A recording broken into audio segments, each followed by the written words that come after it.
Bienvenue à Salins-les-Bains, petite ville située au fond de la vallée de la Furieuse, la rivière qui traverse notre ville du sud au nord. Salins-les-Bains est dominé par le mont Poupet qui culmine à 853 mètres d'altitude. Ce sommet est célèbre pour les expériences de notre savant jurassien Louis Pasteur. Et il est aujourd'hui un lieu privilégié pour les adeptes de parapente. Vous prendrez un grand bol d'air pur et frais en vous baladant sur ces chemins. De chaque côté de la vallée, en haut de chaque montagne, située à environ 600 mètres, deux forts dominent.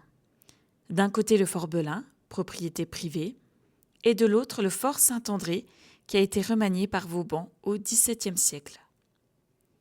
Deux forts de protection et surveillance sur la cité du sel.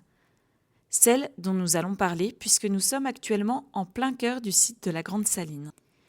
Les salines témoignent de l'activité industrielle du sel en Franche-Comté. Après plus de 1200 ans d'exploitation, elle cesse de fonctionner en 1962. Véritable petite ville à l'intérieur de la ville, elle était entourée par un rempart dont l'unique accès était une grande porte, seul vestige aujourd'hui qui se trouve à l'entrée du parking. Ici, comme dans toute la région, les salines utilisaient les sources d'eau salée comme matière première. Le sel, l'or blanc du Moyen Âge, était obtenu par évaporation artificielle, contrairement au marais salant. C'était la monnaie, un moyen d'échange autant qu'un moyen de conservation. Mais d'où vient ce sel ici ? Géologiquement, la résurgence de sources d'eau salée au fond de la vallée s'explique par la présence d'un banc de sel gemme solide à 240 mètres de profondeur, lessivé par des infiltrations d'eau. Au cours de l'histoire, différentes techniques pour puiser puis pomper la saumure se sont succédées. Le bois a longtemps été utilisé en tant que combustible pour pratiquer l'évaporation de ces saumures. Mais pour des raisons économiques, le charbon fut adopté au début du XIXe siècle. L'évolution des techniques, le manque de place, la conservation par le froid auront raison de la saline qui fermera ses portes en 1962. Aujourd'hui, elles invitent le visiteur à découvrir l'histoire du sel, ses techniques d'exploitation et de fabrication. Continuons. La ville doit sa renommée au sel qu'elle exploite et dont elle fait commerce jusqu'en 1962. Véritable or blanc, la saumure est utilisée depuis 1854 pour le thermalisme, mais nous en reparlerons un peu plus tard. Imaginez, au Moyen Âge et jusqu'à l'époque moderne, Salins était la deuxième ville de la comté après Besançon. À l'époque, 8000 habitants. Elle était aussi la capitale économique de Franche-Comté. C'était Salins du Jura. Aujourd'hui, c'est un riche patrimoine, culturel, naturel, avec ses bâtiments publics et religieux qui témoignent de ce passé glorieux. Nous allons vous en offrir un petit aperçu. Salins, aujourd'hui, c'est une rue principale très longue, environ 4 km, mais il faut imaginer que la ville n'était pas du tout construite ainsi. Imaginez une ville médiévale avec des ruelles très rapprochées, des pavés, des maisons, de bas en pierre et hauts en bois, des zones d'activité et d'autres plus calmes comme les jardins.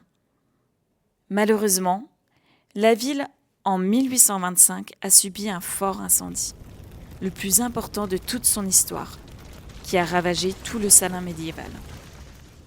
Plus de 300 maisons détruites, laissant 2500 personnes sans abri.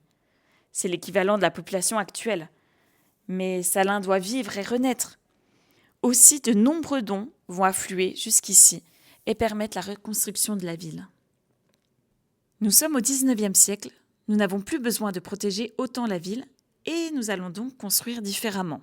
Avec l'urbanisme de l'époque, donc de grandes avenues, comme à Paris, qui ouvrent sur l'extérieur et qui sont bordées de grands immeubles appelés hôtels particuliers, qui ont façade sur rue et qui montrent aussi la richesse des personnes qui y vivent.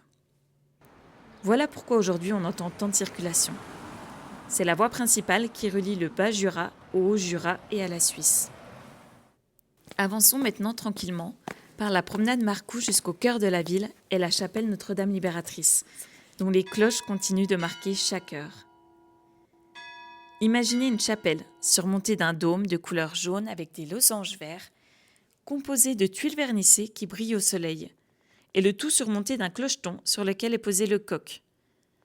Et notre coq ne pèse pas moins de 700 kg et mesure 1,80 m d'envergure. C'est le plus grand coq de Franche-Comté. N'hésitez pas à pousser la porte et découvrir le calme et la sérénité de l'intérieur de cette chapelle, sous la protection de Notre-Dame libératrice, qui a protégé les habitants de nombreux fléaux, la guerre, la peste. On continue notre balade en traversant le rempart naturel, la rivière, appelée la Furieuse, pour rejoindre un ancien quartier vigneron, le faubourg Saint-Nicolas.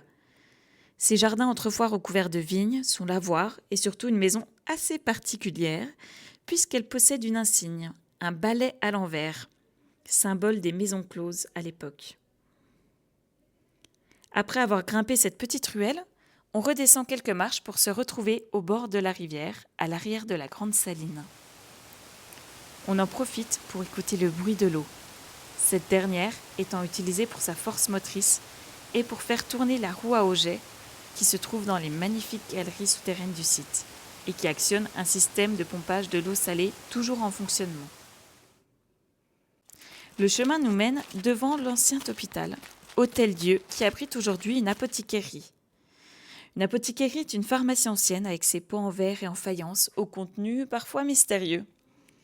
On peut aussi en profiter pour évoquer les soins actuels à Salins, qui est toujours une ville thermale.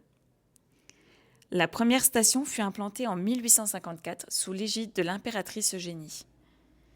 Les thermes utilisent toujours l'eau salée pour les cures ou la remise en forme dans un bâtiment de plain-pied situé à l'entrée de la ville. Ces eaux naturellement salées sont bénéfiques pour les rhumatismes et les douleurs articulaires. On regagne ensuite le cœur de ville, ses commerces. Un peu plus loin, le parc des Cordeliers pour un moment de pause. Et voilà, on espère que cette visite sonore vous a plu et on vous dit à bientôt dans le cœur du Jura.